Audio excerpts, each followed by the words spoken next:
देखो इज़राइल फिलिस्तीन का कहानी जो है, तुम ऐसे देखेगा तो 72-73 साल का कहानी है, लेकिन ये जंग 71-72 साल का है ही नहीं। ये जो जंग है ये 1000 साल पुराना का है।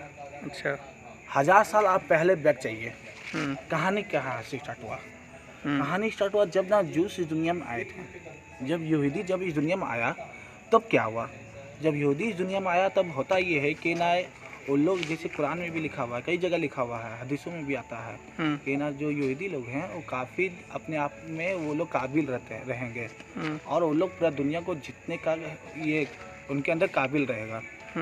उन लोग के अंदर इतना जज्बा रहेगा कि पूरा दुनिया उसके सामने झुक सकता है। इसी वजह से ना कई बार ये भी आया हदीस में, कुरान में भी आया कि ना उन लोग को अल्लाह ताला उन लोग का जनसंख्या उतना नहीं बढ़ने देंगे। हर वक्त कुछ ना कुछ होकर उन लोग का जनसंख्या बाद में घट जाएगा जैसे बढ़ेगा। तो अब ये आया ये कुरान का हदीस का दिन तारीफ का बात। अब हदीस का कहा ये अब ये यहूदी का कहानी सुनाते हैं। यहूदी के साथ होता क्या प्रॉब्लम? यहूदी जब भी अपने आप को जब भी दुनिया से आगे बढ़ने लगता है तो वो लोग ना दूसरे धर्म को या फिर दूसरे लोगों को वो लोग ना बहुत ज़्यादा ही बैकवर्ड और बहुत ज़्यादा ही वो लोग नीचे समझने लगते हैं। वो लोग इंसान दूसरे को इंसान समझते हैं, अपने आप को सुप्रियर समझने लगते हैं। एक होता है ईगो, एक होता है ईगो से बढ़कर होता हम जो है हम ही हैं। एक होता है ईगो कि जो मेरे पास है जो कुछ भी है वो सुपीरियर है ही, और उसके अंदर उससे बढ़कर आता हम कि ना मेरे से बढ़कर कोई है ही नहीं। वो घमंड ज़्यादातर आप जो जिसका ऊपर देखिएगा सबके अंदर यही सिर्फ है। अब होता क्या है, जैसे हिटलर के टाइम में क्यों हुआ था ऐसा, जिसके साथ ना जिसको ही क्यों मानना चाहा हिटलर? इसके पीछे का भी रीज़न ये है। हिटलर ऐसा नहीं था, पागल था वो कि ना आया मारना स्टार्ट कर दिया ठाठा करके, ऐसा कुछ बात नहीं था। उस समय भी ना जूस जो था काफ़ी तेज़ी से आगे बढ़ रहा था, और उस समय जो हिटलर था वो स्वास्तिक समाज का था। स्वास्तिक जो समाज है आज के डेट में वो मॉडर्न आर्य समाज कह लो तुम। आर्य समाज जो इसलिए हिटलर स्वास्तिक का साइन लगाता था अपना बाप, स्वास्तिक का साइन लगाता है, लेकिन वो स्वास्तिक का साइन थोड़ा टिल्टेड है, 45 डिग्री में टिल्टेड रहता है वो। बस अंतर यही है। लेकिन वो लोग भी आर्य समाज का ही रहता है और वो लोग स्वास्तिक समाज कहते हैं वो लोग अपने आप को, जिसको नाजी कहते हैं, नाजी। ठीक है, नाजी ऐसे नाजी कह लो, या फिर अगर तुम ना उसका हिस्ट्री जाओगे तो स्वास्तिक समाज कहता था, फिर इसके पे और से भी हिस्ट्री जाओगे। नाजी लोग किसको पूछता है, किसको मानता है? नास्तिक लोग, नाजी लोग किसी को नहीं पूछता है। वो लोग ना क्रिश्चन है, ना ही बौद्ध है, ना कोई मतलब वो लोग नास्तिक होता है। नास्तिक होता है वो लोग, मतलब कोई भगवान नहीं हो सकता, कोई भगवान नहीं वो लोग के लिए। और सबसे पहली बात टारगेट जूस इसलिए आया जर्मन में क्योंकि जर्मन में जूस का तादाद ज़्यादा था, और नाजी होते हुए भी वो लोग वो इतना बड़ा पोस्ट में आने के बाद भी उससे ज़्यादा इम्पोर्टेंस जो मिलता था जूस को मिलता था। जूस वाले लोगों को उस चीज़ को दबदबा अपना दबदबा अपना सुपरेटिव ये कायम रखने के लिए वो जूस को दबाना शुरू किया, और दबाते जाते इतना कंप्रेस किया कि ना अंत में क्या हुआ, सेकेंड वर्ल्ड वार ये सब कुछ जानता है। यहाँ तक हिटलर को पता है, हिटलर को पीस के लिए नोबेल पीस का पुरस्कार के लिए नॉमिनेट किया गया था। ऐसा वो दुनिया को दिखा रहा था कि ना उसके अच्छा नेता कोई है ही नहीं, इसलिए उसका नॉमिनेशन में पीस का ये नोबेल पीस का नॉमिनेशन में था। दोहरी चलता दुनिया को कुछ और दिखाता था और ना अपना देश में कुछ और चलता था, जैसे आज के डेट में मोदी कर रहा है। नो डाउट लोगों को मारा है, नो डाउट मोदी भी आज के डेट में कर रहा है ये चीज़, वही चीज कर रहा है हिटलर। और हिटलर वाला ही तो कर। अब क्या है कहानी, अब जब हिटलर उसको दबाया, खत्म किया, वर्ल्ड वार खत्म हुआ, तो काफ़ी लोग जिस लोग ना भागे 1945 के बाद, कोई फ्रांस भागा, कोई स्पेन भागा, कोई इधर उधर हर जगह भागा जहाँ उसको पनाह मिला।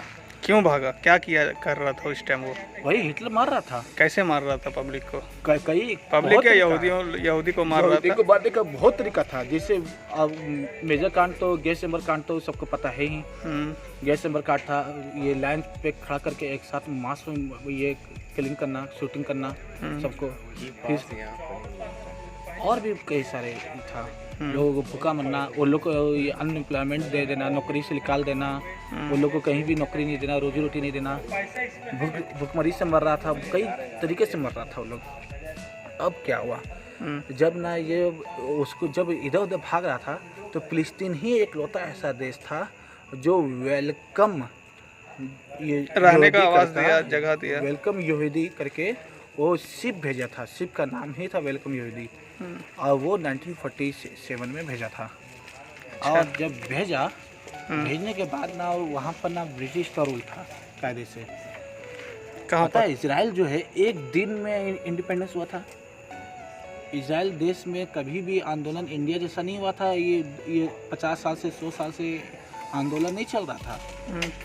जब ना सेकंड वर्ल्ड वॉर के बाद ना जब ये ब्रिटिश जब था इकोनॉमिकली जब वीक हो गया और वो ना अपना सेना को ना समेट रहा था कि अब ये अपना इकोनॉमी को एक जगह समेट रहा था अपना देश को बचाने के लिए, अब अपना देश का जीडीपी ग्रोथ को करने के लिए।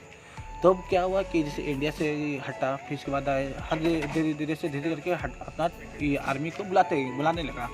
तो उस वक्त ना एक दिन का ही आंदोलन हुआ था, मात्र एक दिन का।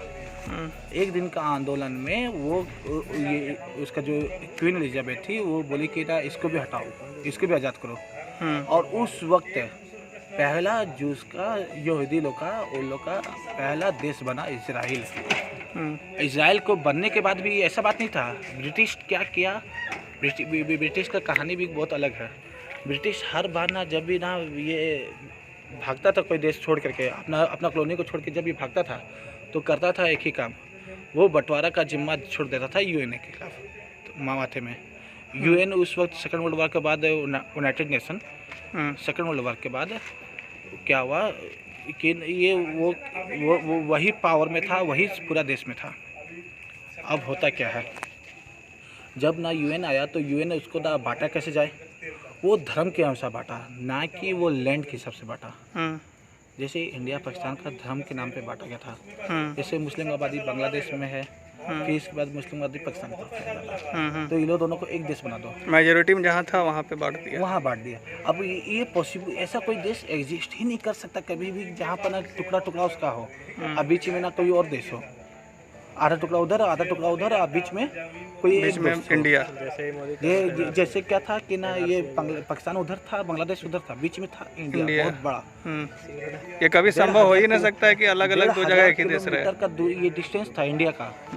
तो वो कम्युनिकेट और ट्रांसपोर्टेशन इससे कैसे करता, मैनेज करता, नहीं कर पाया। आगे का बांग्लादेश आज़ाद देश बन गया। चलिए ठीक है, आगे आपसे बात किया जाएगा कि इसके बारे में सेकंड पार्ट बनाया जाएगा।